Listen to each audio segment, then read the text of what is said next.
هذا البرنامج برعاية المتحدة للإنشاءات ورصف الطرق، مارفل للصناعات الدوائية. بسم الله الرحمن الرحيم. مشاهدينا متابعي 5 اسكندراني، أهلا بكم من جديد في حلقة متميزة.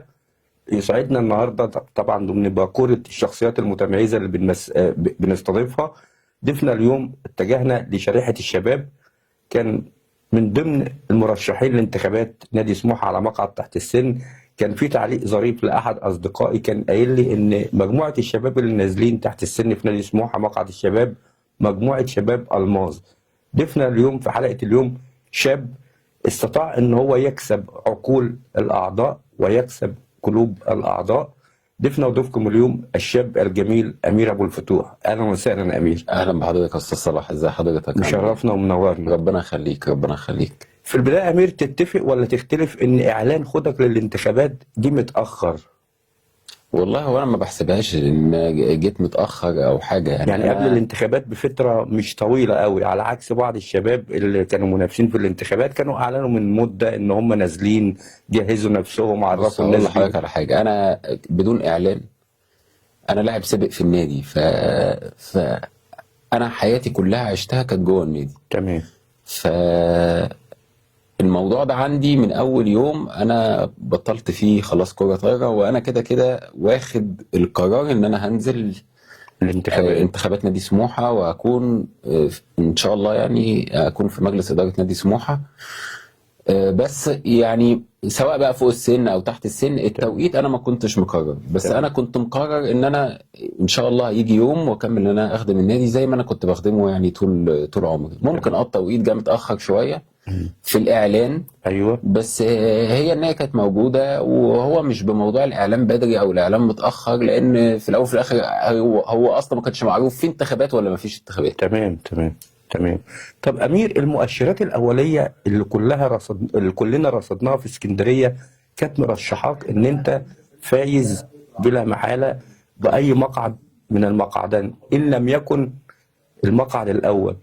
شايف الانتخابات كان فيها اتفاقات، فيها خيانات، فيها تربيطات، ودي أثرت بالسلب شايف على نتيجتك؟ بص هقول لحضرتك حاجه يا استاذ صلاح، طبعا هو اكيد كان في تربيطات وكان في يعني اتفاقات، وفي اتفاقات اتنفذت وفي اتفاقات ما اتنفذتش بس هرجع اقول لك، هو برضو كل واحد بيبقى بيشتغل على نفسه، وهو ده اللي انا حاولت بيه من اول يوم. يمكن انا تجمعني علاقه كويسه باغلب الناس اللي كانوا موجودين في الانتخابات، سواء على مقعد الرئاسة أو سواء في مقعد النائب أو العضوية أو حتى تحت السن. يعني كلهم شباب جمال ومحترمين وكلهم عندهم فكر واعي وفكر كويس.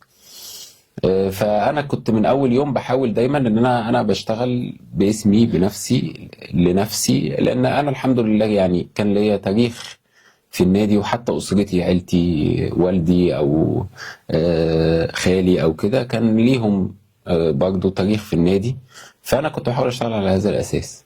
بس ده ما يمنعش إن كان في اتفاقات وفي قراية فتحات، وأنت فوجئت إن الموضوع متغير خالص يوم الانتخابات.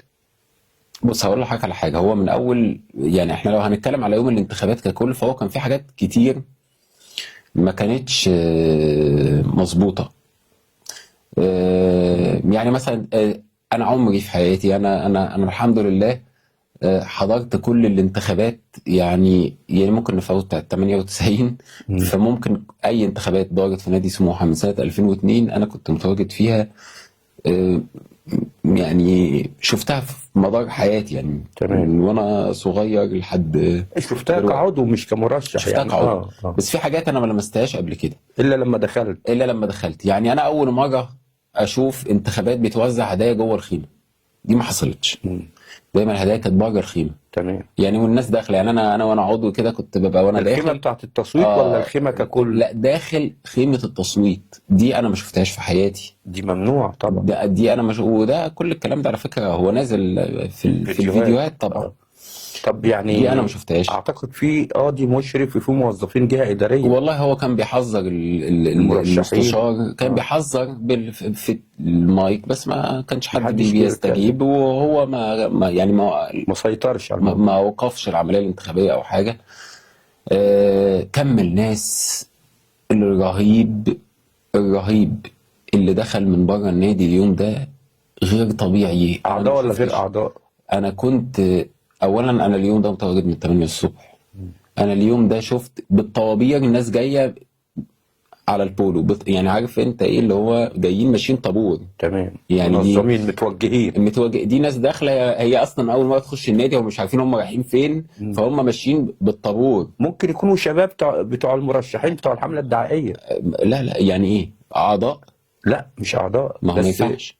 الشباب اللي ماسكين الهدايا أو ما بيوزعوا الهدايا. ينفعش. طب ما أنت هو كان ينفع غير عضو يخش النادي؟ طب ما أنت كان معاك شباب مستعين لا، بيهم. دول شباب حضرتك، ده ناس من الكاراتيه عندنا من أعضاء النادي. يعني اللي كانوا ناس بيوزعوا لك الهدايا بتاعتك والدعاية دي أعضاء. ناس من الكاراتيه، وعلى فكره تمام. الناس دي كلها يعني هي موجوده في الفيديوهات عندي، وهم بيعملوا كومنتات، وهم اعضاء واهاليهم اعضاء، تمام موجوده تمام عندي على تمام. إنما الطوابير دي كانت أشكال لا، غريبة، دي اشكال من مش بره النادي أعضاء. خالص. تمام. فده كان شيء في حد ذاته طب يعني هل دول بالنسبه لي كان شيء غريب، بغض النظر على فكره. انا يعني ربنا وفقني ما وفقنيش، حالفني الحظ ما حالفنيش. دي كانت حاجات بالنسبه لي انا غريبه. مم. كم الزحمه الغير منطقيه. يعني احنا الانتخابات اللي فاتت في 21 جه 21,000 وشويه. تمام. الانتخابات دي جت 19,000. انت لو تقارن الزحمتين هتقول ان المره دي يعني جه 50,000 عضو. مش حقيقي. تمام.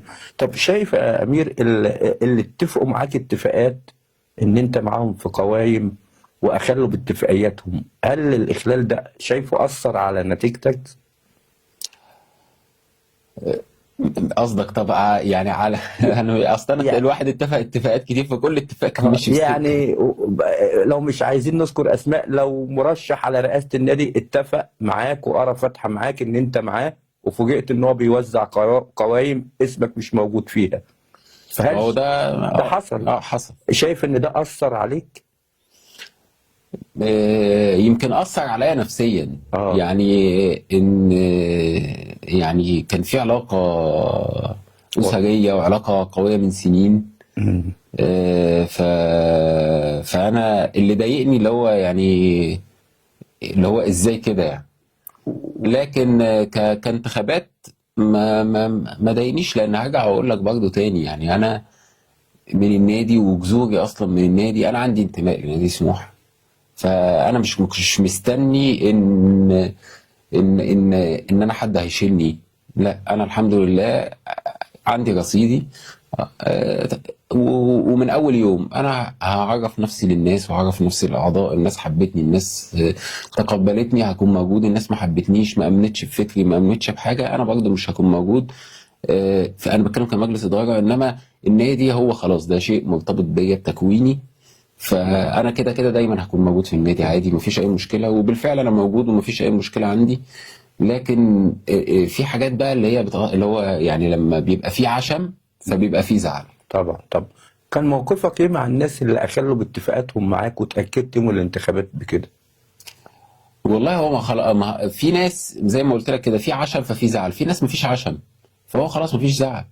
وفي ناس يعني في ناس انا بالفعل لما حصل الاتفاق انا متوقع يعني. وبرغم توقعي يعني انا اقول لحضرتك على حاجه. مفيش حد بيبقى داخل الانتخابات مش حاطط كل السيناريوهات بما فيها خيانة الاتفاقات. طبعا اي حد يقول لحضرتك غير كده يبقى هو كان داخل يسقط خلاص. اي حد بيبقى هدفه النجاح او هدفه ان هو يطول حاجه معينه، دايما بتحط احتمال لكل السيناريوهات. زي اللي بيذاكر امتحان، ما ينفعش اذاكر حته واسيب حته، لازم اذاكر كله، او ممكن دي تجيني ودي ما تجينيش، صح؟ تمام. فما فيش حد مش حاطط كل السيناريوهات، لازم ابقى حاطط سيناريو. طب انا لو اتبعت هعمل ايه؟ طب انا لو اسمي اتشال هعمل ايه؟ طب انا وعرفت تتصرف لما اتصدمت بقى اللي انا كنت شايفه من الاقبال والله خلاني اقول انا في نفسي انا لا محتاج بلان بي ولا انا محتاج ان حد خلاص اللي عمل حاجه عملها لنفسه، وبعد الانتخابات نبقى نشوف إيه الموقف. تمام. وانا مش محتاج حاجه، يعني اللي انا كنت شايف يوم الانتخابات مم. الحمد لله كانت الناس مؤمنه بالفكر بتاعي، الحمد لله كانت الناس مسانداني بطريقه قويه. فده ما خلانيش الجا للترتيبات. يمكن انا كنت مرتب الترتيبات، بس ده ما خلانيش ان انا الجا ليها، مش مم. محتاج ان انا الجا ليها. ايوه ايوه. فالحمد لله، وبناء على كده بعد الانتخابات عملت ايه مع الناس بقى اللي كنت متعشم فيها واخلت بوعودها معاك؟ والله اللي انا كنت اللي فيه ما بيننا عشم، خلاص العشم راح، ما بقاش فيه ما بيننا علاقة علاقه. ولا اتصالات ولا اي لا حاجة؟ خلاص، يعني انا الشخص او الحد ده هيتكلم هيقول ايه، مهما انت بررت خلاص، انت قررت، فخلاص فالقرار ده تبعيات. تمام. بس يعني انت بقى كان عندك يقين ان في اخلال بالاتفاقيات يعني؟ اكيد مم. ما فيش انتخابات ما فيهاش اخلال، لازم بناء على اليوم هيبقى ماشي ازاي، بناء على كده الدنيا هتكون مكملة ازاي. طب امير، بصراحة مم. ومعروفة وانا بتوسم في قصة، هل توقعت النتيجة اللي انتهت بها الانتخابات؟ في ايه بالظبط؟ يعني انهي مقعد؟ يعني مقعد الشباب، مم. توقعت النتيجة دي؟ يعني هل توقعت مثلا، يعني خالد سليم كان مرشح بقوة ان هو يفوز، انت مرشح بقوة ان انت تفوز، عمرو أولدنيفي بص، مرشح. هو خالد انا بحس ان هو في حاجة قريبة مني، مم. ان احنا الاتنين لعبنا وتعبنا وبذلنا عرق في النادي. تمام. فانا بشوف بالنسبة لنقطة خالد، انا بشوف ان هو في ان الحتة دي احنا قريبين من بعض فيها. عوامل مشتركة بينكم. احنا تعبنا وضيعنا عمرنا في النادي واخدنا بطولات مع النادي مم. ومن صغرنا دايما متواجدين بنحتاج بالناس غصب عننا، ذكرياتنا جوه النادي مم. وكبرنا في مراحل عمرنا جوه النادي، حتى اهم تفاصيل حياتنا اتكونت كانت جوه النادي. فانا بشوف ان خالد يعني قريب مني في الحته دي، ايا كانت هو كان عامل شعبيه مش عامل شعبيه ايا كان. بس بشوف دايما ان اللي قضى حياته جوه النادي وافنى للنادي مم. بيكون عنده مقومات للنجاح. مقومات للنجاح لسبب واحد، مم. لان هو بيكون عنده انتماء للنادي. تمام. مهما كان هو بيحب النادي، تمام. انتماء يعني خلاص يعني. بس انت رابط الانتماء بممارسة الرياضة، وان انتوا كنتوا لعيبة في فرق طب انا هقول النادي. لحضرتك على حاجه، ايه اللي يخليك تحب النادي؟ ايه اللي يخليك تحب اي نادي؟ انتمائي له، حبي له، إيه ان انا بناء عن اتربيت ايه؟ فيه ونشأت فيه. بناء عن ايه؟ ممكن بناء على ان انا اتربيت فيه كلاعب وكبرت فيه. تمام. بالظبط. بس مش معنى كده، ما هو في مرشحين تانيين اعضاء في النادي من صغرهم وما كملوش مسيرتهم الرياضية. لا انا مش رابط بالرياضه، رابط بتواجده بحياته. يعني انت تمام. بتتكلم على خالد مثلا. يعني انا مثلا انا لعبت فولي في النادي من سنه 99. تمام. وانا عندي كام سنه؟ عندي 31 سنه. تمام. فانا من سنه 99 لحد النهارده، انا حضرتك تتكلم في كام سنه بقى طبعا انا كده طبعا. متواجد في النادي؟ حضرتك تتكلم تقريبا في 26 سنه بالظبط. تمام. فده يعني انا اكتر، مش هقول لك تلتين عمري، ده اكتر من تلتين عمري تمام. انا موجود جوه النادي. اعتقد خالد نفس السيتويشن، يعني اعتقد خالد تقريبا ممكن برضه من هون 6 سنين 7 سنين. برضه خالد على فكره قدي في السن 31 سنه، فاعتقد ان هو برضه عنده الحته دي. يعني انت شفت اصل يعني انا مثلا كنت احنا ملعب الفولي في اخر النادي في توشكا. تمام. ف فيعني احنا شفنا النادي ده كله بيتبنى قدام عينينا. انا كنت بلعب في ملعب الفولي ده، كان حمرة لسه، ما كانش فيه جنبنا بقى لا هاند بول ولا كان فيه جنبنا استاد الهوكي، ولا كانت الحاجات دي فاضيه مش موجوده خالص. يعني لدرجه كانت الكوره لو طلعت من ملعب الفولي خلاص شكرا، الكوره راحت خلاص. فاحنا عشنا وشفنا النادي ده، احنا كبرنا مع النادي وهو بيكبر. تمام. بس ده يديكوا ميزة ان انتوا تبقوا مرشحين بقوة للفوز بالسباق الانتخابي عن فرص اي حد تاني من المرشحين. فنتيجة الانتخابات كانت مفاجأة بالنسبة لك؟ اكيد كانت مفاجاه بالنسبه لي. مم. اكيد كانت مفاجاه بالنسبه لي.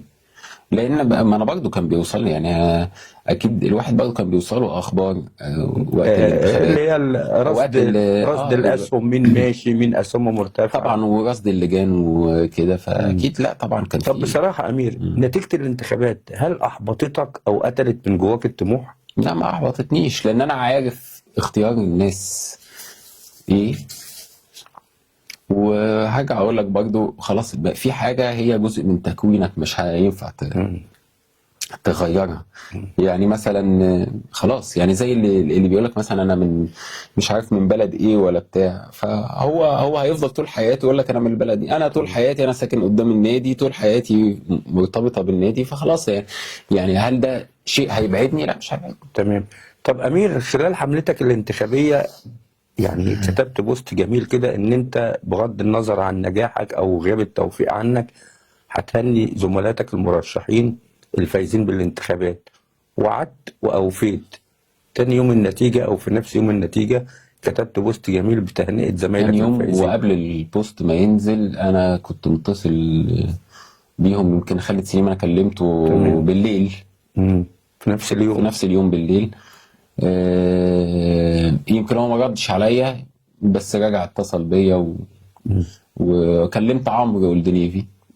قبل ما تعرف ان النتيجة بقى ادهم نجح مكان عمرو. رغم اني كنت عارف ان الامور مش ماشيه كده، بس كلمت عمرو برضو قبل ما اعرف ورد عليا بالفعل وباركت له، بس ما حصلوش النصيب، يعني ربنا ما كرمهوش. وادهم كلمته بس ما ردش عليا. ده شعور جميل منك طبعا.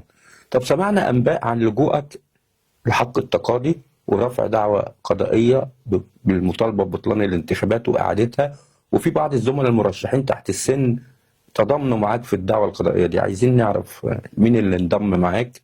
عمرو رجب، عمرو والدنيفي. بس لا وبالعكس في يعني عشان برضو ما اذكرش اسمهم، لان هم يعني حاليا هم مش خطوتهم مش هتيجي دلوقتي.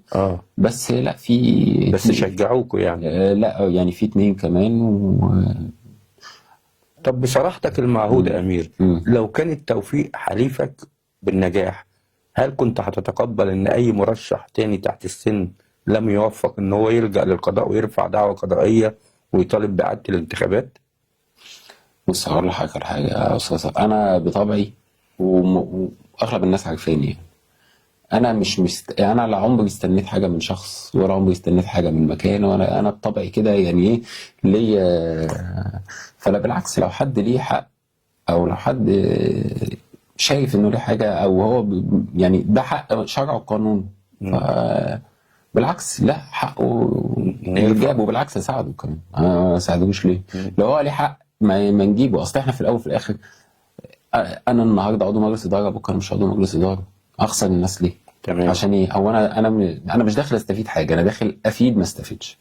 بالعكس اللي ليه حق ان يتجاب له طبعا. تمام. طب بعض المرشحين أمير اللي هم لم يحالفهم التوفيق انضموا للجان في النادي، هل فكرت في الأمر ده؟ هو ما فيش لسه لجان اتشكلت يعني دي بس هم طبعا حصل تواصل مع كذا حد، بس لا بصراحه ما فكرتش تنضم لأي لجنة في الموضوع بصراحه. طب هل ليك رؤية لرفضك الانضمام لأي لجنة، ولا معتمد الأول على الدعوة القضائية اللي رافعها؟ هو مش اعتماد على الدعوة القضائية، حتى لو الدعوة القضائية يعني القضاء سواء قرر يعني كان القرار بالنسبة لي، أنا أتكلم عن نفسي، أنا بالنسبة لي أنا كان إيجابي كان سلبي. لا ما أعتقدش إن أنا ممكن يبقى يعني ليا دور في الحتة دي، لأن زي ما قلت لك أنا طول عمري مع أن أنا ألبس تيشيرت النادي وآخد بيه ميدالية، دي خدمة صح؟ تمام. يعني يعني يمكن جيلي انا من الاجيال اللي سمعت قوي في الكره الطايره، يعني خلت نادي سموحه ليه بوزيشن وليه اسم في الكره الطايره في النادي يعني. تمام.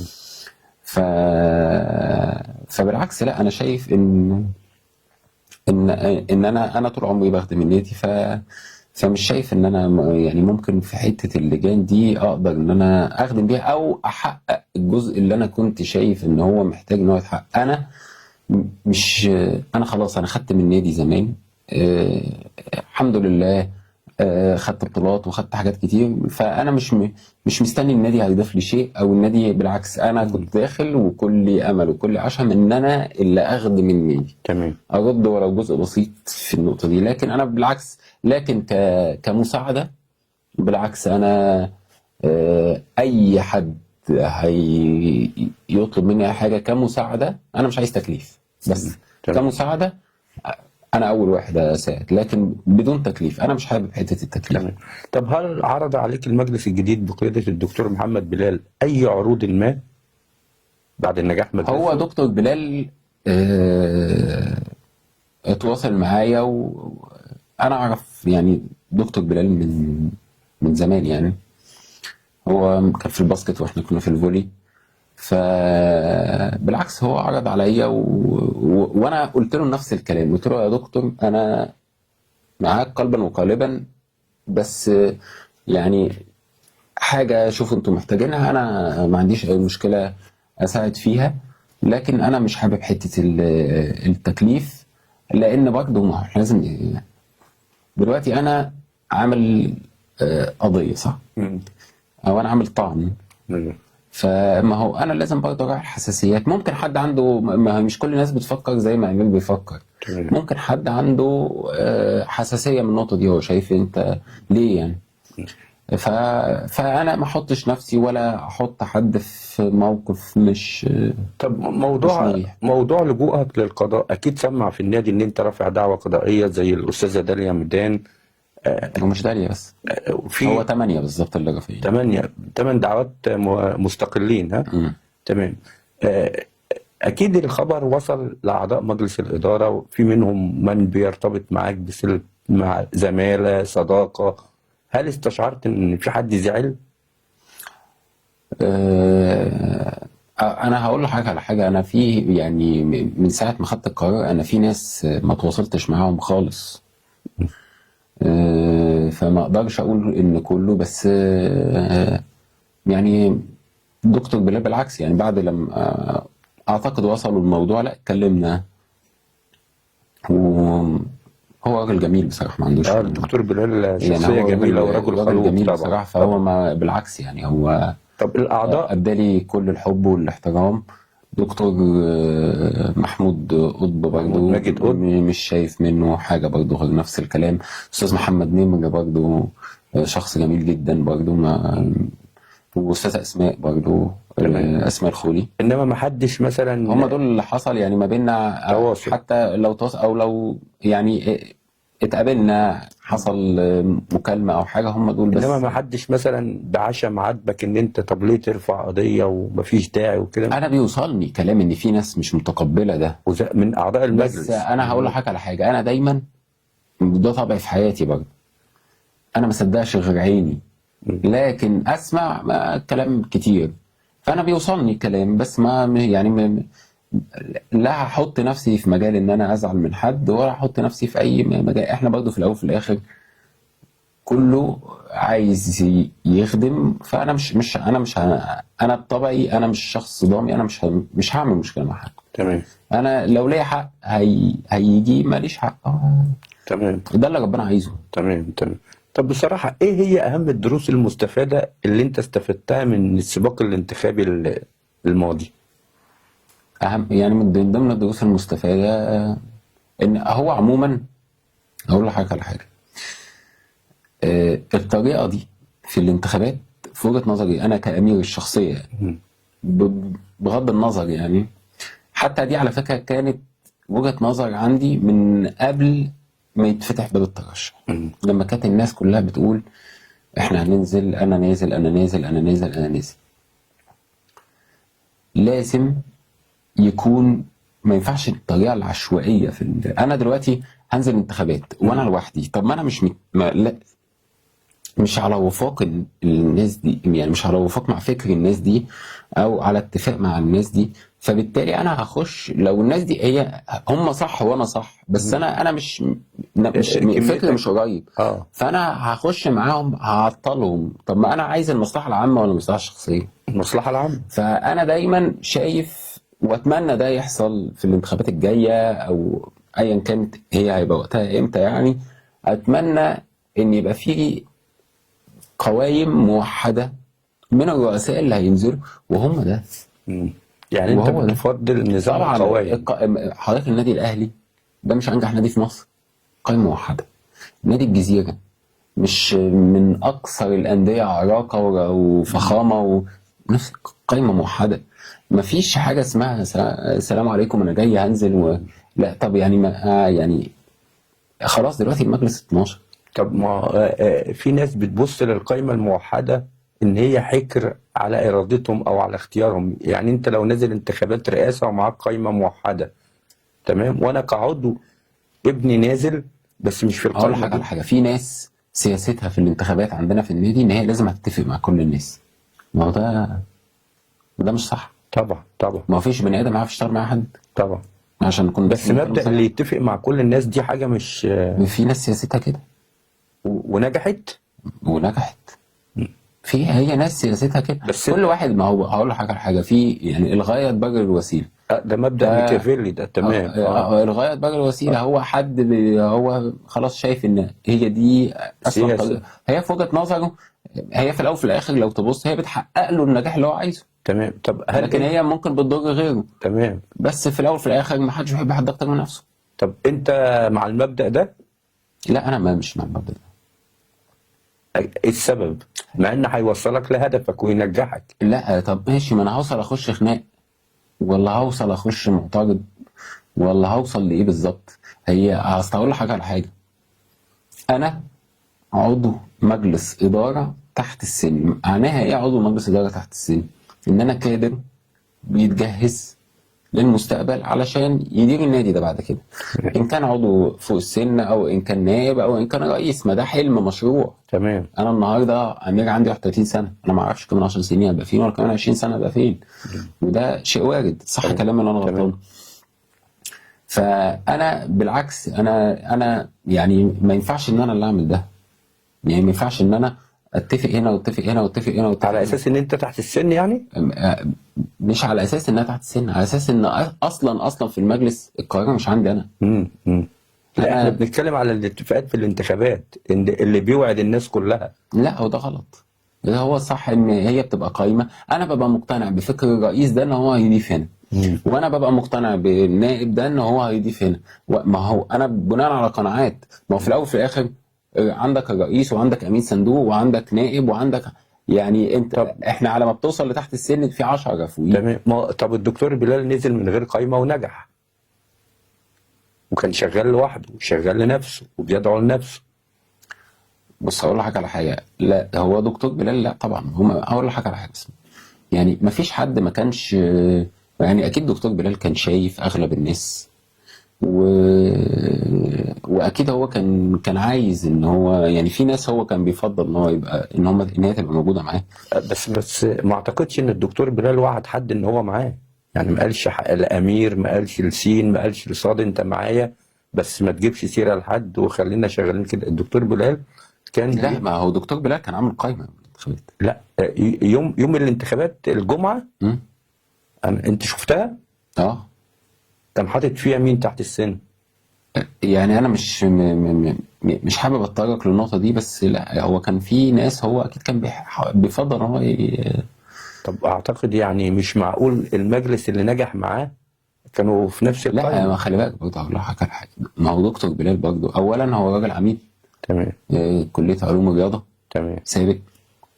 ثانيا دكتور بلال كان عضو مجلس اداره في سنه 2002 و2006 تمام دورتين. يعني هو كان تحت السن فوق السن. تمام. فدكتور بلال قديم من النادي. يعني دكتور بلال مثلا طبيعي ان هو على علاقه ب احمد عجلان. تمام صح بالظبط. ما باسكت كانوا تمام.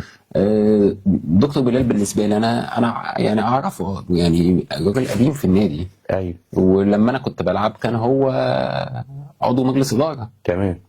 فدكتور بلال بقى بالعكس هو قديم، فهو بالعكس يعني اكيد كل الناس صدفته، واكيد كل الناس قابلته، واكيد كل الناس قعدت معاه. وهو راجل من الاول قال انا متعاون مع كل الناس، وانا بالظبط. ما عنديش مشكله. بل بالعكس ده كان في ناس كتير من المرشحين كانوا بيقولوا ان دكتور بلال احنا هو اللي هيحل مشاكل الرياضه في النادي بناء على خبرته الرياضيه، سواء لما كان لاعب باسكت وبعد كده كان في الجهاز الاداري بتاع الباسكت وهو عضو مجلس اداره، وكمان خبرته في الكليه.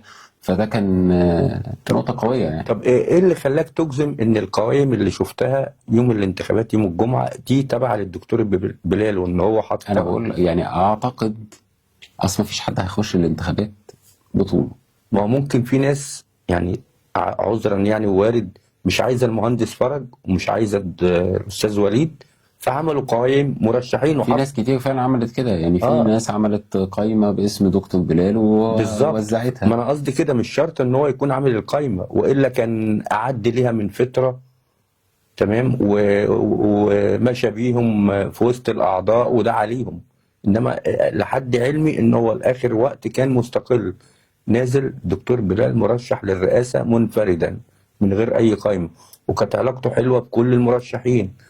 ف انما انت بتتكلم كما لو كان ان القوائم دي اللي توزعت عليها اسم الدكتور بلال هو اللي كان عاملها، مش شرط.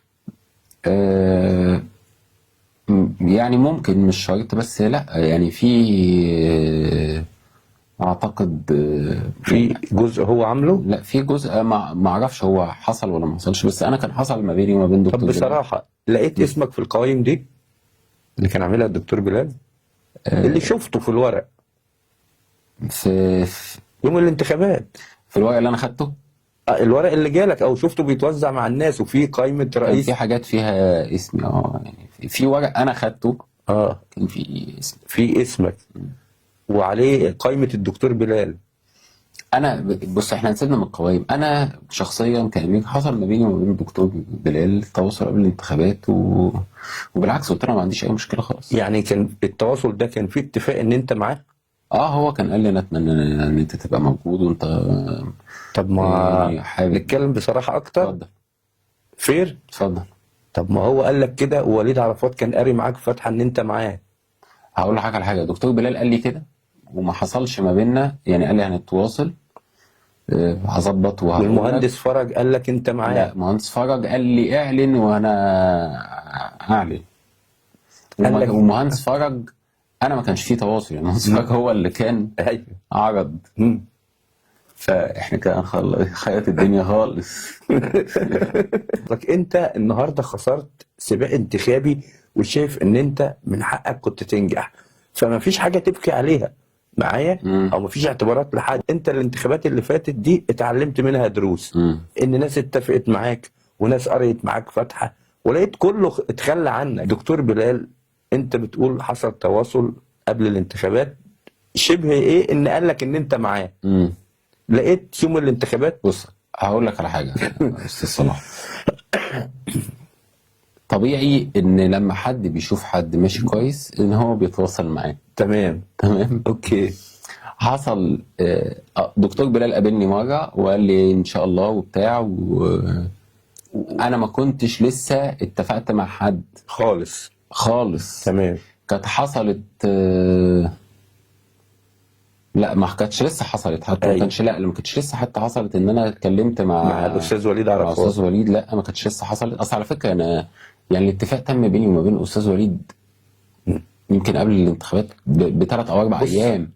بص انا عايز اقول لك يا امير، انت ما شاء الله بشهاده الناس كلها وشهاده الناس كلها، ويمكن انت كنت بتسمعها من الناس، انت كانت اسهمك عاليه، على حين انت اتارجحت او اتشقلطت زي ما بيقولوا بالبلدي بين 3 قوائم رؤساء. المهندس فرج قعد معاك وقال لك اعلن انت وانا هعلن على لا ما كانتش قاعده.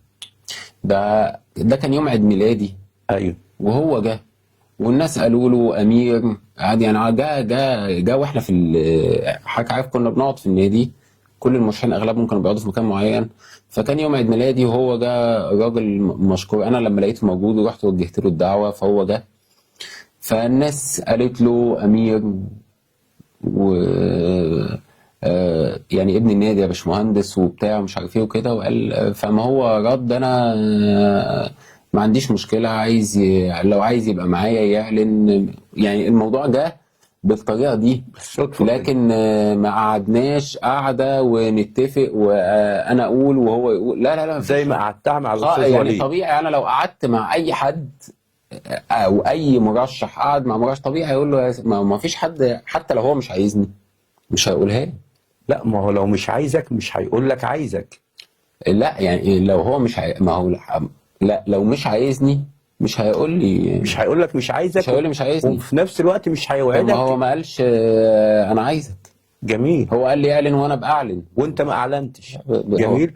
على حين اللي اتفقت بقى معاه. حضرتك هو كان عامل اعلان لهشام النجار وادهم السقيف. بالظبط. فده بقى ايه، خلاص يعني اللي ايه حسم الامر بالنسبه للامير. بالظبط. تمام. فخلاص انا ما وبرضه الكلام ده انا للعلم يعني عيد ميلادي 11/11، الانتخابات كانت 28/11. انا بقول لحضرتك اتفقت مع استاذ وليد تقريبا يوم 24 يوم 20 قبل الانتخابات باسبوع. ما فيش يعني باسبوع يعني كانت حاجه قريبه جدا يعني. ويعني انا شايف ان على ما علمت من مصادر يعني ان الاتفاق كان واصل لقرايه فاتحه مع الاستاذ وليد معايا، ان انت معاه زي ما كان قايل في بدايه قبل فتح باب الترشح ان معاه في القائمه المستشار محمد سويدان والاستاذه رانيا لؤي واحمد عجلان.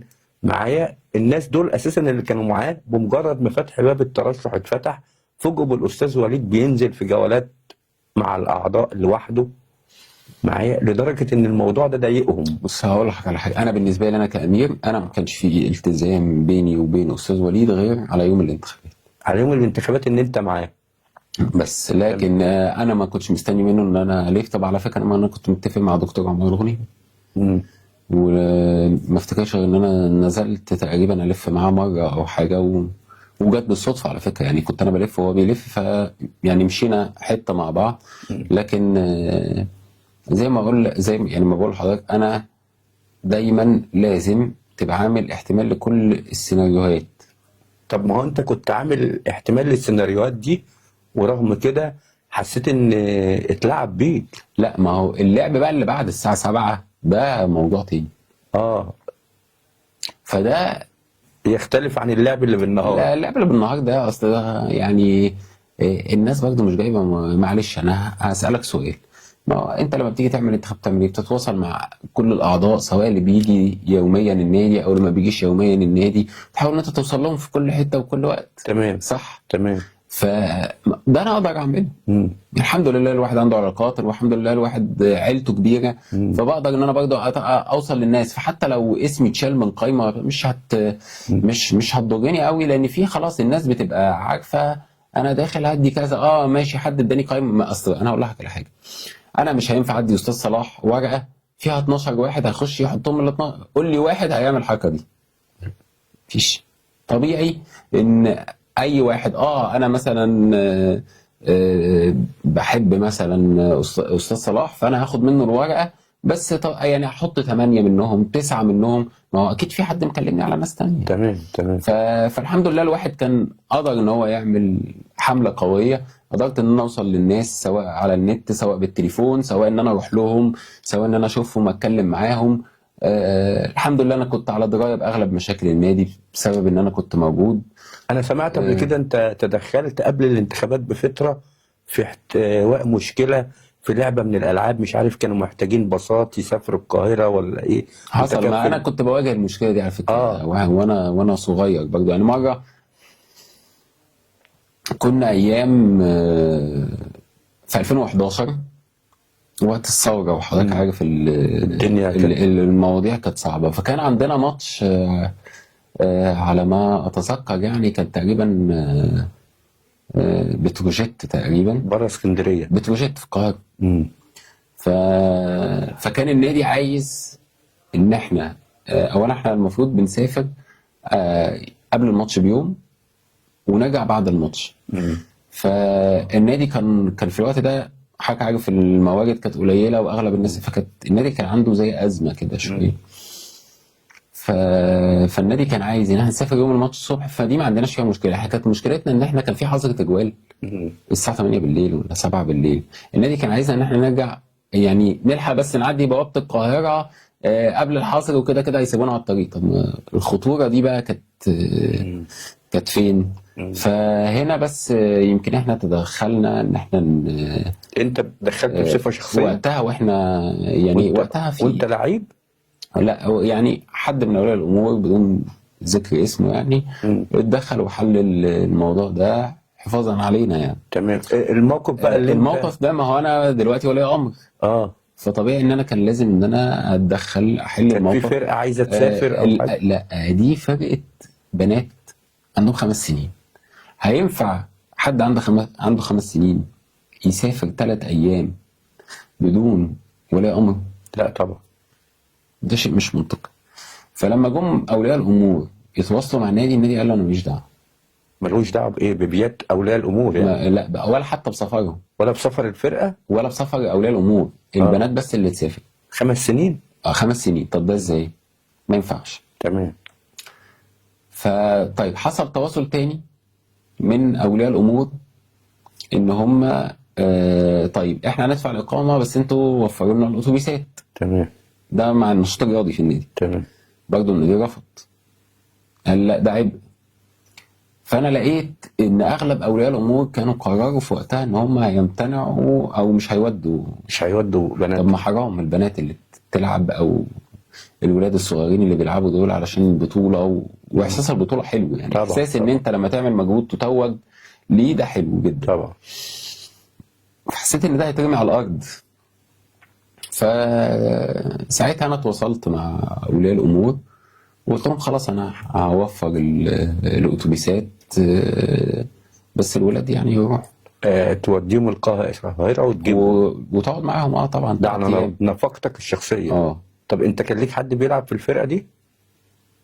كان عندي يعني بنت حد قريبنا من بعيد هو اللي وصل لي المشكله فانا تطوعت ووفرت لهم الباصات. تمام. طبعا اكيد دي بيبقى ليها مردود حلو عند الاعضاء واولياء الامور ان يشوفوك او يتذكروا لك موقف زي كده فيحاولوا يردوا الجميل في الانتخابات ان هم يكونوا مؤيدين ليه. طبعا الناس كانت حابه طبعا الموقف. بس انا هرجع اقول لك برضو انا بعمل بص انا مش بعمل دايما حاجه عشان حاجه، انا بعمل اللي انا شايفه صح. تمام. فاللي انا شايفه صح يعني ما هو الولد في السن ده لو ما حسش بنتيجه الحاجه اللي هو بيعملها خلاص مش هتيجي بعد كده مامته تقول له تعالى التمرين ولا مش عايز اروح. هروح ليه؟ اروح اجري تمام. لكن لما ياخد ميداليه ويعيش جو البطوله طبعا. انت خلاص بتبتدي تغذي من عنده من هو صغير ان هو بطل. طبعا. طب امير، اللحظه اللي اتقفل فيها الصناديق خلاص من الناخبين يوم الجمعه كان في 2001 تقريبا. 2001 جوه الخيمه. جميل. طب يعني قبل ما خلاص التصويت اتقفل كان الساعه 7 يعني. كان عندك احساس ان انت ناجح بصراحه؟ ليس ما بعد الساعه 7. احنا بنقول لحد الساعه 7. انا بقول لك انا مش قلت لك في الاول انا كنت مرتب سيناريوهات تانية بس ما لجأت لهاش ليه؟ لاني كنت شايف المؤشرات الحمد لله كانت ماشيه كويس وكان بيوصلني. ايوه يعني لحد قفل الصناديق كانت المؤشرات مطمئنه بالنسبه لي. الحمد لله. غير ما بعد الساعه 7 ده بقى اللي هيبقى في مجال القضاء ده. اما بالظبط اللي بعد الساعه 7 بقى في حاجات كتير بقى ان ده في القضاء مش عايز اقول. طب بصراحتك المعهوده لو قدر ليك النجاح مين من الثلاثي اللي كنت تتمنى تشتغل معاه في مجلس واحد؟ المهندس فرج ولا الدكتور بلال ولا المحاسب وليد عرفات؟ كشخصيه وكاريزما وفكر. بص عشان بس انا في نقطه عايز اجزم بيها. الناس بتحكم على المهندس فرج وبيقولوا ان هو وان مان شو وان هو دايما متفرد بقراراته. يمكن انا اتكلمت معاه في الكلام ده قبل كده يعني. بس هرجع اقول لك على حاجه برضه. يعني الراجل هي كانت وين وين سيتويشن يعني. هو استفاد والنادي استفاد. بس هرجع اقول لك على حاجه. افتكر النادي كان من غير مهندس فرج ما كانش هيبقى بالوضع اللي هو فيه محدش النهارده. يقدر ينكر.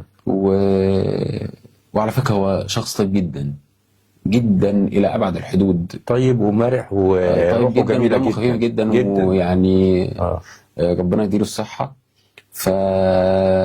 بل بالعكس يعني انا بشوف ان هو دايما عايز الاحسن، عايز الصح للنادي. فبالعكس انا برضو، ما هو انا زي ما حياتي مرتبطه بالنادي، حياتي برضو مرتبطه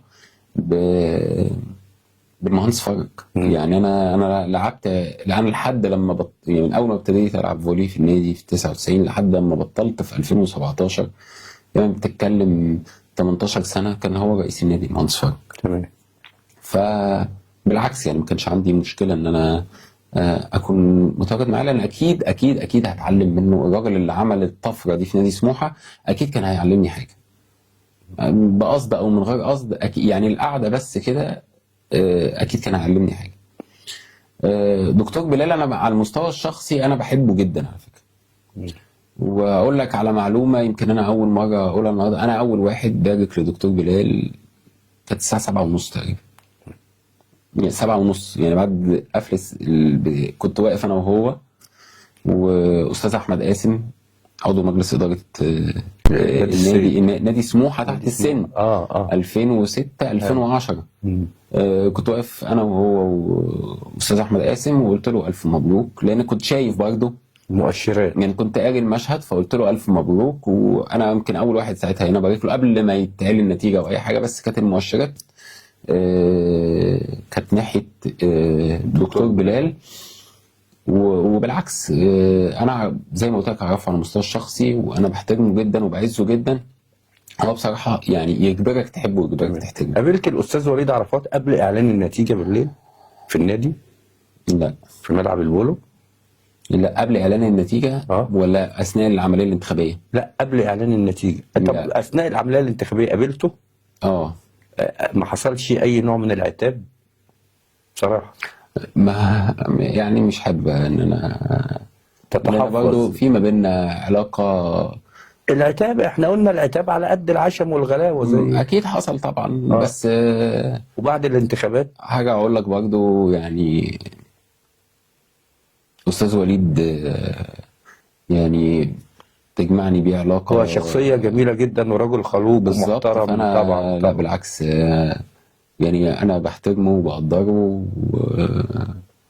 وممكن اوقات الظروف بتحط شخص ان هو يعمل حاجات معينه في وقتها. بس حاجه اقول لك برضه، كل واحد ما حدش هيحب حد اكتر من نفسه. تمام. بس برضك كل واحد بيبقى بياخد قرارات وشايف ان هو بس كده صح. خلينا ان انت مختلف عن الناس اللي بترفض اتباع مبدأ ميكائيل فيلي لغايه تبرر الوسيله. يعني انت طبيعه ممكن شخصيتك اخلاقك انا مستني ايه من يعني انا مستني ايه من ان هستفيد ايه لما العب واتفق مش هستفيد من ده حاجه. انا في الاول وفي الاخر داخل عايز اخدم.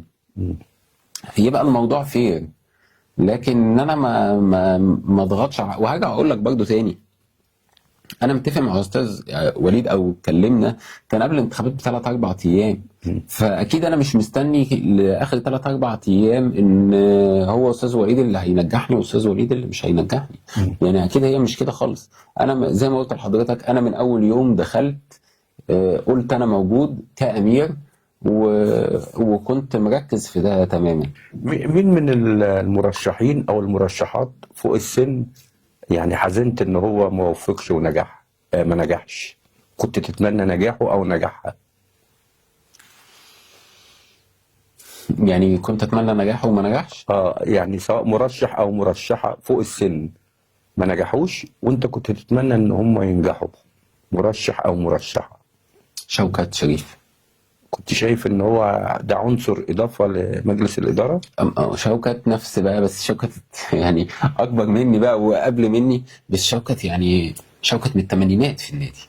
وشايف شخصيه عنده لا فكر يفيد النادي؟ لا طبعا عنده فكر. راجل اشتغل في شركات كلها شركات اجنبيه وراجل رياضي، يعني لاعب فروسيه ولاعب بولو في النادي من ايام دكتور فاروق جيار.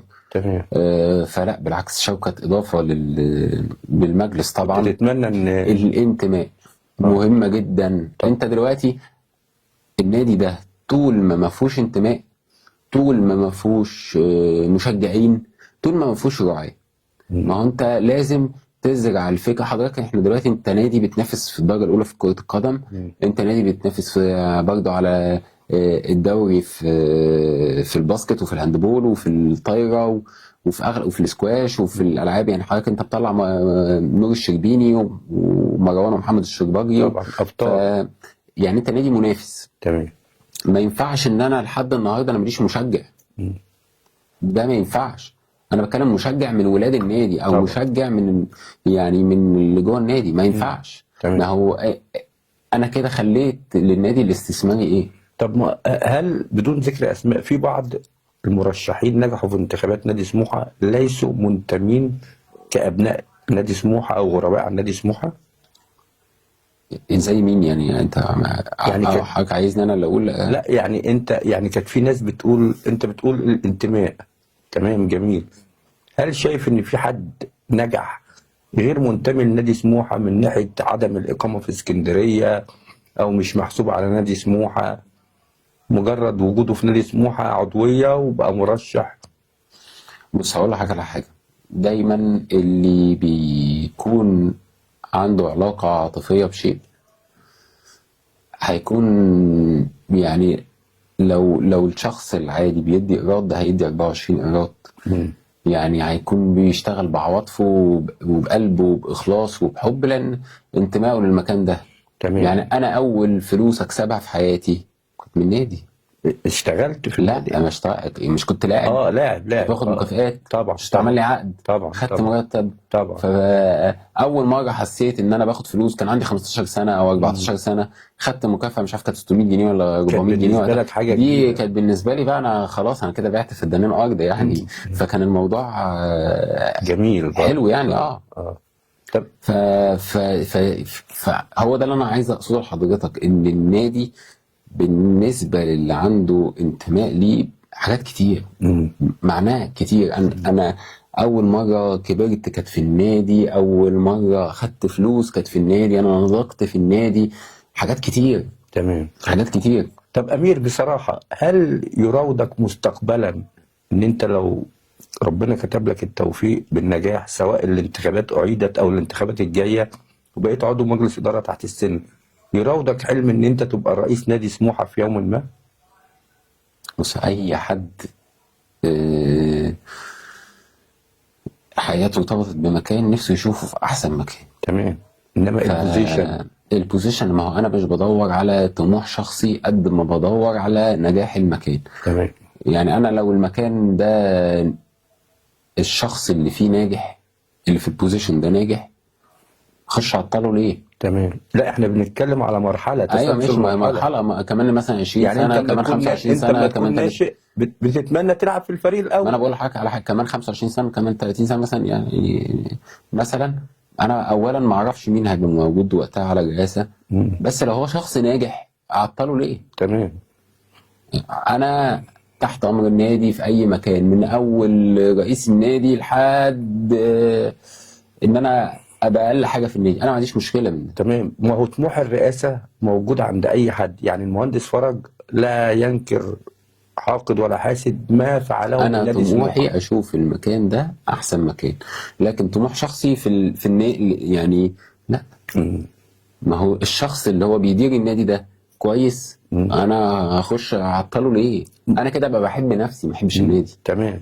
بس لكن النادي انا هدفي الرئيسي سواء من الانتخابات دي او اي انتخابات تانية ان انا اشوف النادي في احسن مكان. تمام. لكن انا مش مستني مجد شخصي لامير. مش خالص خالص. بالعكس انا بزود عبء عليا، بزود لود عليا. انا اي بني ادم بيبقى فيه في حياته كم المشاكل او بيمر بمشاكل. مفيش بني ادم يعني هي طبيعه الحياه كده. مفيش حد حياته ماشيه مستقره على طول. انا برضه بيبقى عندي مشاكل. بالعكس انا لما ببقى هنا بحط نفسي ان انا عرضه لمشاكل 100,000 عضو اللي بيتواجدوا على النادي بيلعبوا رياضات. انا بحط نفسي ان انا اسمعهم والحاجات دي. كل ده ليه؟ علشان اشوف النادي في احسن مكان، مش مستني من النادي ان النادي يعني هو اللي هيعمل لي حاجه. انا بالعكس، انا عايز اشوف النادي في احسن مكان، عايز اشوفه نادي بينافس، عايز اشوفه نادي بيكسب.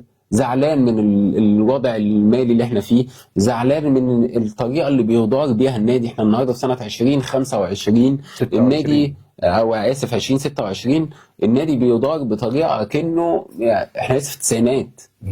يعني فيها نوع من العشوائيه. بالظبط. في يعني مش عارف اقولها ازاي لحضرتك، بس الموضوع لا مش عشوائيه، مفيش استحداث. استحداث، تمام. استحداث فكر احنا جديد. ما عندناش مدير رياضي في النادي. خلاص زمن ان المدير النشاط الرياضي هو شخص واحد بيدير كل حاجه ده انتهى خلاص. موضوع ان انا النهارده عندي فريق كوره بيتفرج عليه 100 مليون بني ادم على التلفزيون وبخسر منه الخساره دي كلها، لا طبعا. يعني انا لازم اكسب من الموضوع، يعني انا لازم اكسب من الموضوع. يعني ده اللي بيعمل اعلان في الشارع على يافطه في الشارع قبل ما بيفكر يعمله بيقول انا هكسب ايه من الاعلان ده. طب ازاي انا عندي بقى فريق بيلعب ولاعيبه ورايح وجاي وبسفريات ومعسكرات وفنادق 5 نجوم واحسن حاجه وانا مش عارف اكسب منه فلوس لحد النهارده؟ طب خلاص يبقى نلغي فريق كوره. ما هو لو هيفضل الوضع بالسيتويشن ده خلاص الغيه. بس انا ليه الجا ان الغيه؟ يعني انا ليه الجا ان انا الغيه؟ طب ما اعمل له شركه، ما اشوف مساهمين، ما ابتدي اسوقه بالطريقه الصح.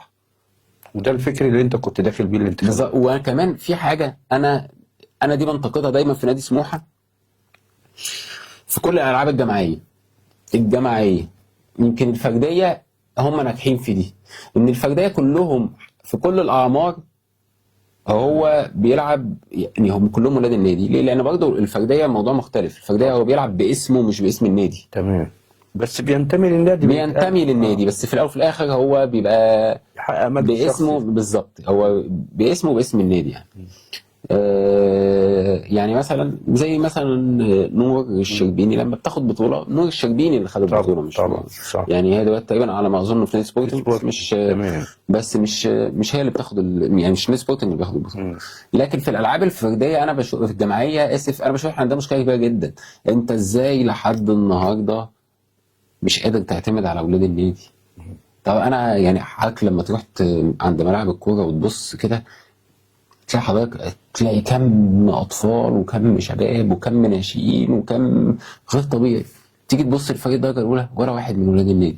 طب الناس دي عندها، يعني الناس دي عندها مشكله، يعني ما بتعرفش تمشي. يعني الناس دي يعني مش عارف اطلع من 5000 ولا ال 10000 واحد دول، مش عارف اطلع منهم 22 واحد، مش عارف اطلع منهم 10. طب يبقى حتى نص القوام ونص القوام. بالنسبه للاعتماد على اولاد النادي الناشئين والناشئات، هل دي مسؤوليه اداره النادي ولا الاجهزه الفنيه؟ مين اللي بيشتغل؟ ما هو الجهاز الفني بيجي يقول لك انا عايز امير من نادي سبورتنج، فانت بتجيبه له. لا طبعا، ما هو انا برضه من ضمن انا ازاي ما عنديش لجنه هتتكلم على الكوره اي لعبه؟ لا، ما هو انا لازم اكون عندي اصلا لجنه لكل لعبه. ايوه، لجنه لكل لعبه. انا عندي مدير تعاقدات لكره القدم، عندي مدير وناس وكشافين. بالظبط. احنا النهارده حضرتك روح اسال على اي لعيب انت اللي هتلاقيه. يعني مثلا انا نادي جيت كلمتك قلت لك انا عايز 3 لعيبه، انت هتغلب على ما تطلع لي 3 لعيبه. انت لا عارف يعني لا عامل سكاوتنج اللعيبه متسجله عندك، لا مصورهم، ولا يعني حتى اداره التسويق بتاعت الالعاب دي مش موجوده عندك. المفروض انا منشاه رياضيه صح، تابعه لوزاره الشباب والرياضه. المفروض اول حاجه اكسب منها فلوس الرياضه، قبل بقى ما اكسب من كافيتريات ولا اكسب من محلات او اكسب من اول حاجه افكر ان انا اكسب منها فلوس اللاعبين. هم دول اول حاجه ان انا افكر ان اكسب منها فلوس. طب لو الادارات ما بتكسبش، يبقى هل عندها سوء اداره؟ انا هقول لحضرتك على حاجه، هي الانديه الاستثماريه فاتحه ليه؟ عشان تكسب. فاركو، وادي دجله، فاركو بالظبط. لا يعني بلاش، يعني مش انا عايز اتكلم عن الناس اللي هو ما هي دي انديه خاصه. لا النادي المستحدث مؤخرا عند حضرتك فاركو، سيراميكا، تمام. البنك الاهلي لا برضه البنك الاهلي يعتبر، انا بتكلم على اللي هو نشاط واحد. ما هو سيراميكا ده ما عندوش حاجه غير الكوره، فاركو ما عندهاش حاجه غير الكوره. الانديه دي بتكسب منين؟ من اللعيبه اكيد، من التسويق. لو الموضوع ده ما بيكسبش، هو ما فيش حد يعني ده استثمار صح؟ صح. في حد هيخش استثمار فاشل؟ لا. يبقى الموضوع ده مربح فين؟ صح. يبقى انا عندي مشكله في اداره الموضوع. حضرتك نادي فاركو النهارده هو في منتصف الدوري، نادي فاركو بايع السنه اللي فاتت لعيبه ب 156 مليون جنيه. بايع لعيبه يعني كسب 156 مليون جنيه. ما هو برضك لازم تشوف صرف قد ايه. تمام مفيش مشكله، بس هو فين وقع؟ لما باع بقى لعيبه ب 156 وقع؟ لا. طيب انا ميزانيه الكوره عندي في النادي 160 مليون جنيه. ميزانيه الكوره في سموحه الرقم ده صحيح؟ ميزانيه الكوره في سموحه 185. المفروض السنه الجايه كان عندهم خطه ان هم يخلوها 160 185 مليون تقريبا، يعني في الرقم ده، في الرينج ده ما يتم انفاقه على الكوره. يعني انا معلش النهارده حضرتك اقل، النهارده المتوسط بتاع بيع اللعيبه يعني نصر مهري لسه متباع 80 مليون جنيه. حضرتك انا لو ابيع بس 2 لعيبه خلاص جبت على في نماذج عندكم يا امير ناجحه. يعني انت كان عندك الكابتن محمود صبحي كان اكتشف لعيب جاي من مركز شباب دمنهور، جابه ب 5000 جنيه تقريبا، مواليد 99. بغض النظر ده انا اقول لك على حاجه، ياسر ابراهيم. نعم ياسر ابراهيم، طارق حامد. لا ما هم كل دول جم اتلمعوا في سموحه واتسوقوا واتباعوا. انا عايز اقول لك ما هو ده، ما انا بقى هو ده مكسب. في لعيب طارق علاء شهرته توك توك، الولد ده طلع من ناشئين سموحه للفريق الاول، اتباع لبيراميدز ب 25 مليون جنيه، اكبر صفقه في تاريخ نادي سموحه. ده اللي انا بقول لحضرتك. انا النهارده عندي مشكله ان انا باجي في اللي هم فرق الشباب او الناشئين بمشيهم بمنتهى السهوله. بالظبط، وبيروحوا يلعبوا في انديه ثانيه. يروح يلعب في نادي ثاني. ابيعه ان شاء الله لو ب 100,000 جنيه. يبقى انت هنا ما عندكش اداره تسويق دخل. ما انا ما عنديش، مفيش. لا في اداره تعاقدات في اسمها اداره تعاقدات في الكوره، ما عنديش اداره تعاقدات في الكوره، ولا عندي اداره تسويق. ان انا النهارده مثلا انا كنادي عندي التزامات ماليه، محتاج السنه دي 30 مليون جنيه. اعرف اجيبهم ازاي؟ ابيع اللعيبه دي ازاي المميزه عندي وما اوقعش نفسي. بالظبط. اداره سكاوتنج واداره تعاقدات يبقوا الاثنين بيشتغلوا مع بعض. تمام. اعرف ان انا اوزن نفسي. ما اكيد فاركو ما عملش الحركه ان هو يبيع بكم الفلوس دي تطلع مجموعه ناشئين بعد الا اذا عارف ان هو مش هيهبط. صح. ما هو لو هبط يخسر المشروع اللي هو عامله. تمام. وبقاله كام سنه في الدوري الممتاز بس والنهارده هو في نص الجدول. تمام. يعني مش هيقع. تمام. طب قبل الفاصل يا امير في سؤال اخير محتاج اجابه محدده هتقول لي عليها. الانتخابات فير جيم ولا ديرتي جيم؟ انا كنت فاكرها فير، بس لا مش فير جيم. مش فير يعني من ناحيه ايه؟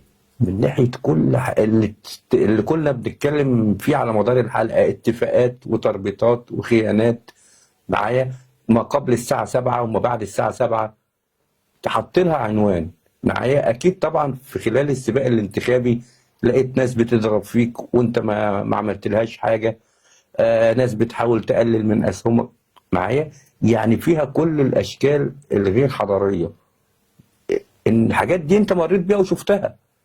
بص هقول لك على حاجه، يعني ان الناس تضرب فيا، انا ما دخلتش اي صدامات مع حد او دخلت اي مشكله مع حد، بس ما كانش بيوصلك كويسه كل الزملاء المرشحين كل المرشحين في كل المقاعد يعني. تمام. الحمد لله كانت علاقتي كويسه طيب. بالكل يا سيدي. لكن ان هو يوم الانتخابات يعني مثلا موضوع الورق والقوايم والنقاط ما زي ما قلت واللي وعد وخلف. لا ما هو كده مع يعني وعد الانتخابات ده مش يعني بس بيزعلوا. طبعا بيزعلوا ويأثر على قد العشم. ما هو انا لو عشمان في شخص فلما يعمل معايا موقف زي ده طبعا هزعل. طب ما هو زي ما حصل معاك اكيد حصل مع غيرك. تمام. يعني مش انت لوحدك اللي انا بالعكس، انا ما فيش شخص في الانتخابات حصل ما بيني وما بينه اتفاق الا وقلت له من قبلها حضرتك شايف ان انا عبء عليك قول لي ونبقى في حل من الاتفاق. مفيش اي مشكله لغايه الكلام ده. انا بقول لحضرتك لغايه يوم الخميس قبل الانتخابات. لو انت شايف ان يعني انا اعطيته فرصه ان هو عليك. انا اخر اسبوع اتواصلت مع الشخصين اللي انا كنت متفق معاهم، ورغم ذلك اكدوا لان هم حصلوا واتفقوا في الاخر. والاثنين اكدوا لي لا تمام مفيش اي مشكله. انت معانا لحد ما اتفاجئت يوم لغايه لما الجمعه. اتفاجئت ساعه الاقي اسمي، 3 لا، ساعه نص ساعه الاقي 3 لا، والموضوع ما كانش غير منظم خالص. يبقى الحته دي او الجزئيه دي اللي انت كان واجهتها الهدف منه نجاح اشخاص معينه بس. تمام، غير اللي متفقين معاه. لا يعني ما احنا متفقين عاملين قايمه دي فيها 12 واحد. مفيش التزام هي فيه. الاتفاق ده بقى، ما هو ان انا اتغيرت، ما هو اتحط حد مكاني اكيد. واللي اتحط مكاني اتغير واتحط حد مكانه. فهو كان الهدف من الموضوع نجاح ناس معينه بس. بس هم ما بصوش ان هم يختاروا الاحسن فكرا، ولا قلقوا من الاحسن فكرا ده هيعكسنا في المجلس وعايزين حد اقل فكرا. هي مش بالفعل، انت ما ينفعش تقلل من حد. ماشي. احنا مش هنقلل من حد، مش لا هينفعش تقول انا ان بقول الحد على ده على اللي هم وجهة نظره يعني. لا اللي كانوا الاتفاقات ده، ايه اللي يدعوه ان هو يخون طالما ملتزم بامير ومقتنع بفكر عنده امير؟ اتفاقات تانية اهم. طب يبقى ما كانش فيه داعي ان هو يتفق. ياما واحد بيبص على مصلحة شخصية، فعايز ان هو ينجح، فعايز كل الناس بمؤيدينها تديله اصوات، عشان شايف ان هو داخل منافسة قوية، او طب ما هيتكشف كده يا امير، يعني هيتعرف ان هو وعد الناس كلها وخلف مع الناس كلها فيما عدا اللي نجح بقى معاه. حضرتك دي تقريبا تاني انتخابات او تاني انتخابات بنفس المنظر.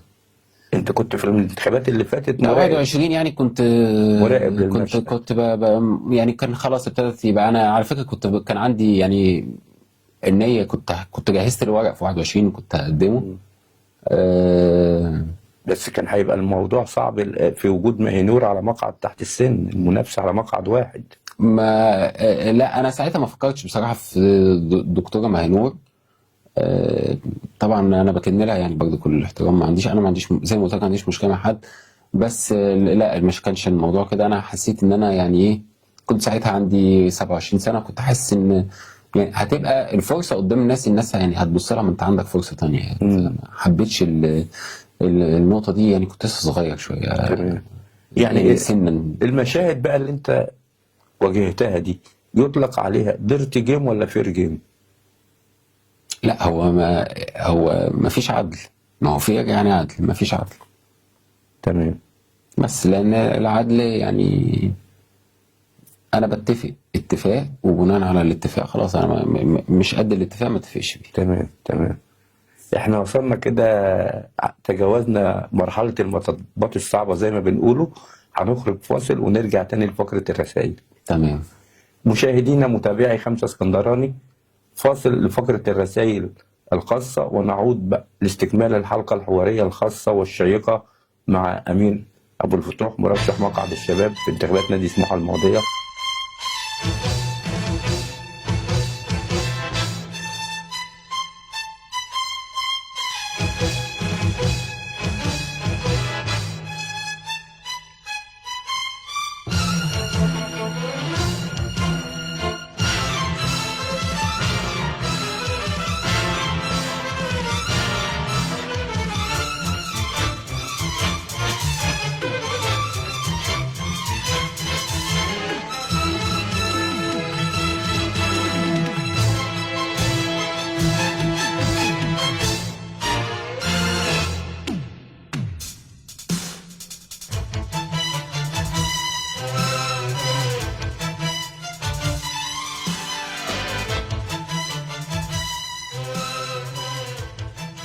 مشاهدينا متابعي 5 اسكندراني، أهلا بكم من جديد وفقرة الرسائل الخاصة.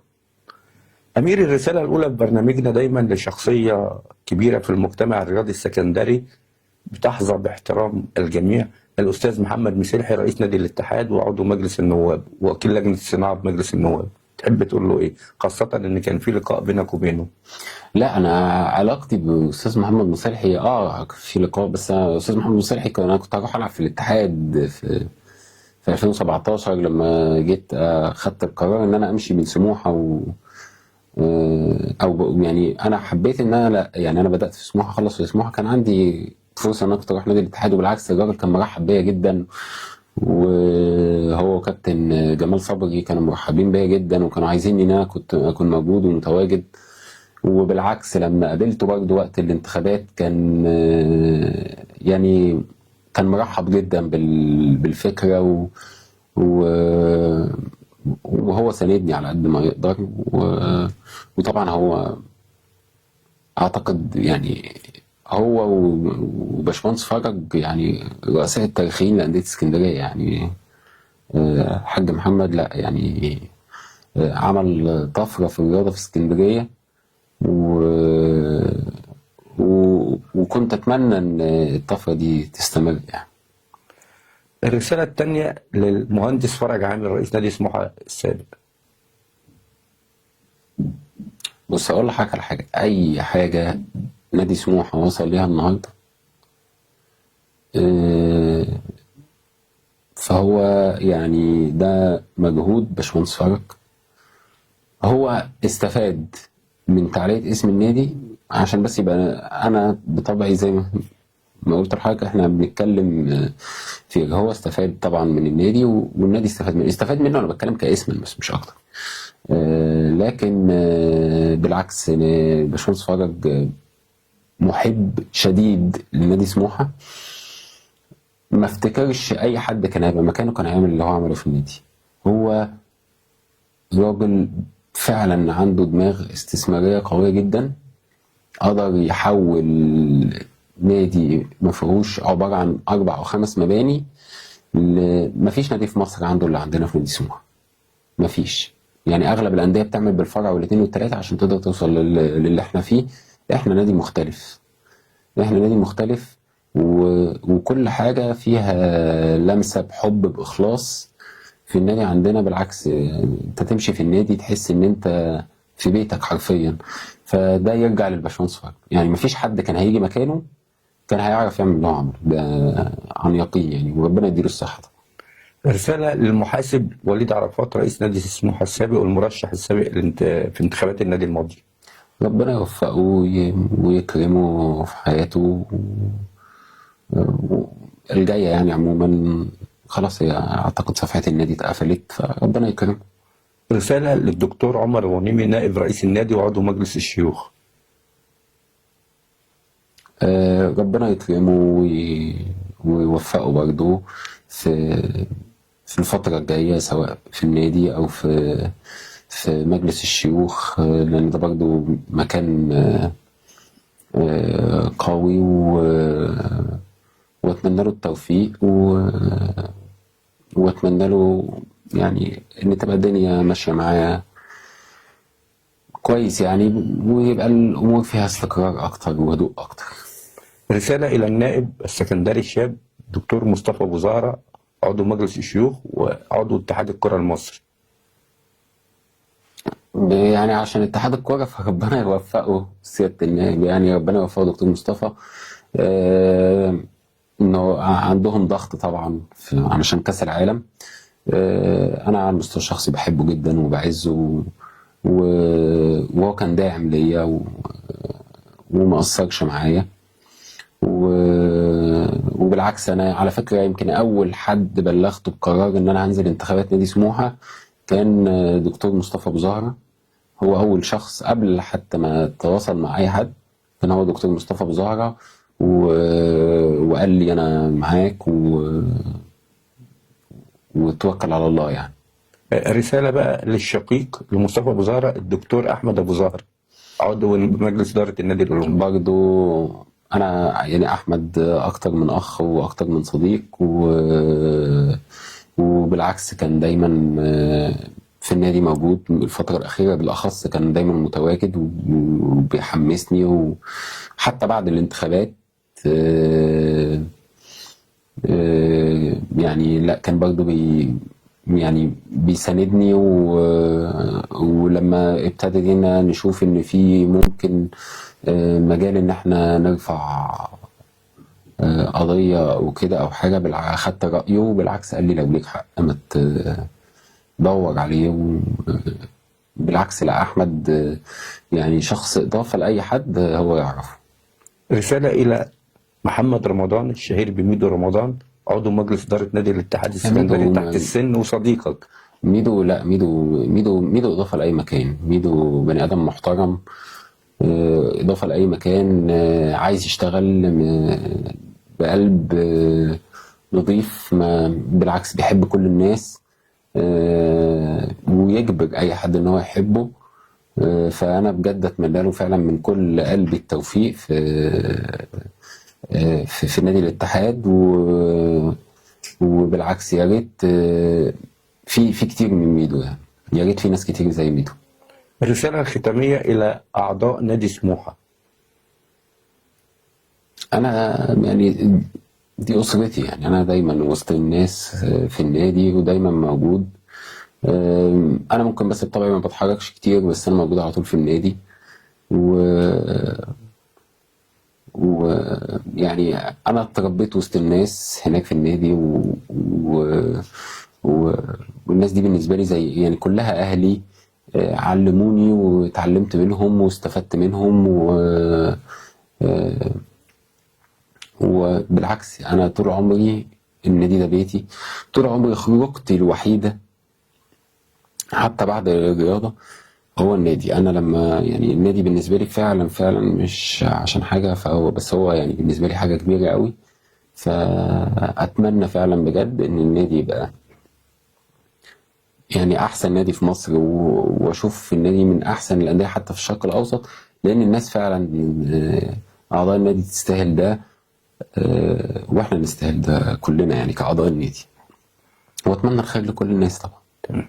أمير، شرفتنا ونورتنا، وإن شاء الله نشوفك كده عضو مجلس إدارة نادي سموحة في أي دورة، نشوفك رئيس نادي سموحة مستقبلا. شرفت ونورت. اتشرفت بحضرتك يا أستاذ صلاح، وربنا يكتب اللي فيه الخير إن شاء الله. إن شاء الله. شكرا لحضرتك.